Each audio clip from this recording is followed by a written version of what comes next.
ایسوزا میں کہتا ہوں، ایسوزا کی ایک بات بتا دوں پھر چلتا ہوں۔ ایسوزا کی ایک اور بات ہے، اس کے بعد ایسوزا کے زیادہ لمبا نہیں میں نے لیکچر دینا، دو اہم باتیں بتانی تھیں۔ گرمی سے اس کی تکلیف بچے کی سر کی طرف منتقل ہوتی ہے، اور بعض بچوں کے اندر دماغی خرابی ہوتی ہے جس کی وجہ سے ان کو جسمانی تکلیفیں ہوتی ہیں اور عموماً پیٹ کی تکلیفیں۔ تو ایسا بچہ جس کے دماغ میں کوئی نقص ہو، اس کی بیماریاں جو پیٹ کی طرف منتقل ہوتی ہیں، اس میں ایسوزا بہت ہی اہم دوا ہے، کیونکہ یہ پیٹ کی بیماری کو بھی دور کرے گی اور دماغی بیماری کو بھی دور کرے گی۔ وقت لگتا ہے اس میں کچھ، لیکن آہستہ ٹھیک ہو جاتی ہے۔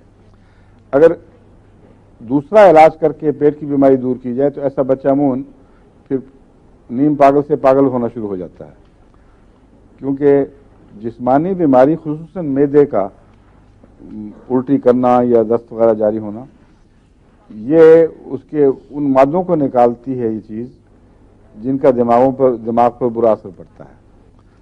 بس یاد رکھیں، اگر دماغ اور پیٹ کا تعلق آپ کو دکھائی دے تو ایسوزا کو نہ بھولیں، ورنہ خطرہ ہے کہ بظاہر آپ جسم ٹھیک کر رہے ہوں گے اور فائدہ پہنچا رہے ہوں گے، لیکن در حقیقت زیادہ گہری بیماری میں اس بچے کو دھکیل رہے ہوں گے۔